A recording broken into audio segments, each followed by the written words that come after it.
Today, top 10 tips for home buyers in a competitive market. Check it out.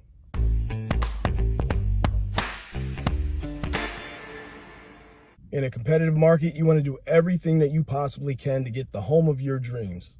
So I've created a list here, 10 things that you need to do as a home buyer if you are in a competitive market and you want to win. First things first, man, you got to get pre-approved for a mortgage.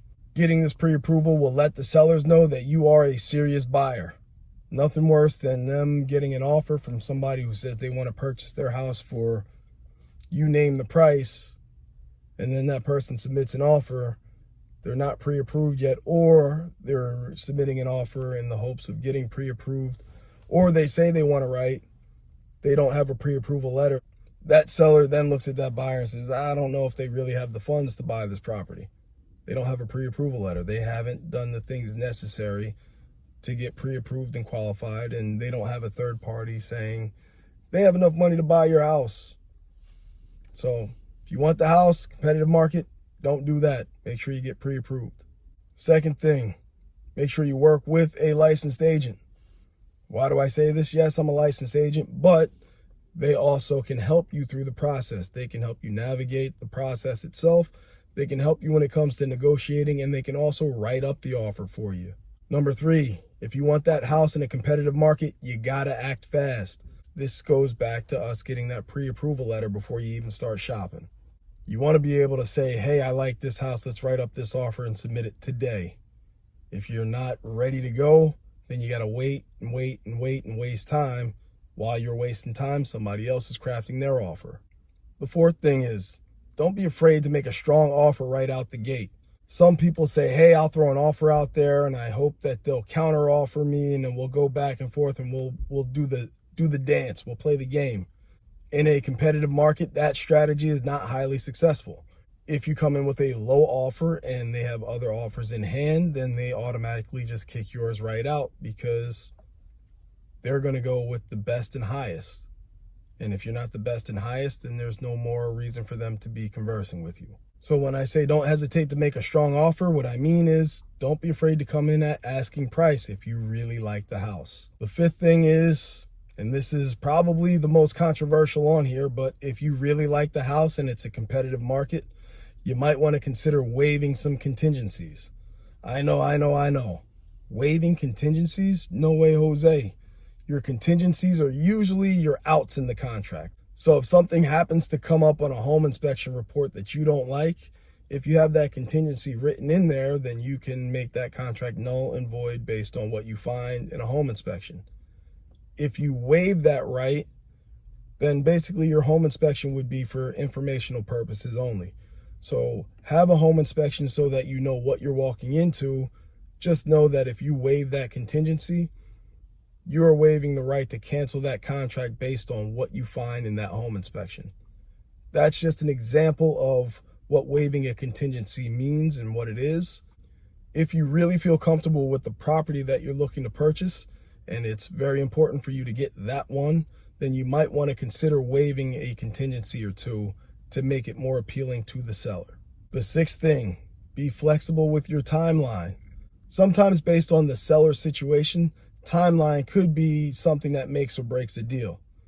One of the things that a lot of agents, including myself, that we like to do is before we submit an offer, I like to talk to the listing agent and say like, hey, is there anything with a timeline that would help your seller out so that we can make our offer the best offer for your seller?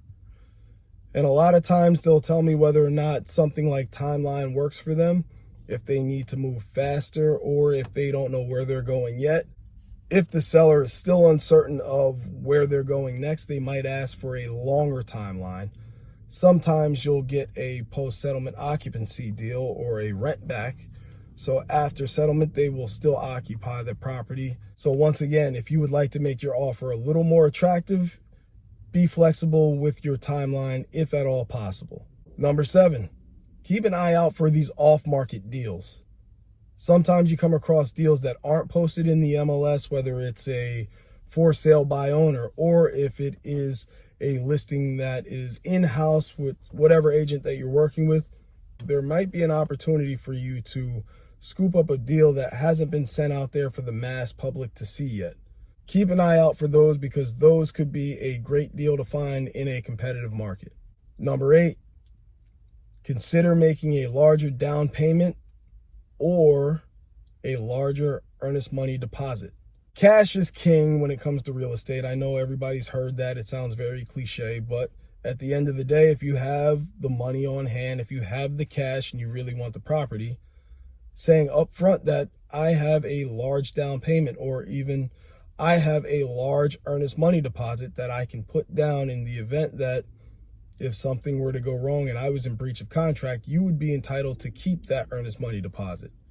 Or if you say I have enough cash to put up a large down payment, some people look at that and say, okay, if they have a large down payment, the likelihood of their financing not going through with this amount of money is a lot less likely than someone who's only putting down the bare minimum. So that makes deals a lot more attractive to some sellers. So if you're in a competitive market, it is a good tool, a good strategy to kind of think through and see if it makes sense for you to make that larger deposit. Number 9, this one is a key factor and is very important. In a competitive market, don't get discouraged. Do not get discouraged. There are times where you're going to make an offer, you really like a property, it's priced at a price point that works for you, and you're going to throw your offer in there, and then the listing agent is going to say, thanks for your offer. You're one of X number of people who've submitted an offer. Sometimes when that happens, the price gets at a point where it becomes no longer advantageous for you to consider pursuing that property, or the seller picks someone else's offer. If that's the case, I don't want you to get in the dumps and say, oh, well, this is never going to happen. Put your head down and go through all the roller coaster of emotions that happens when you don't get a house. Don't get discouraged. It will happen. You will be able to buy a house at some point in time. It might not just be that house. Typically when that happens, what I've found is that the buyer then turns around and finds a house that suits their needs a lot better and actually is a better fit for them than the house that they just lost out on. So don't get discouraged. Keep at it. It is a process. It doesn't always happen on the first shot. And I say all that to bring you to number 10. Be patient. As I just said, don't get discouraged. Sometimes it takes a little bit of time to find the right house for you in your situation. So sometimes you just have to be a little patient. Take your time. You're going to go through the bumps and bruises of the whole process, but take your time and be patient. You will find the house for you. If you're looking for more helpful tips like this, make sure you continue to watch the videos on my YouTube channel.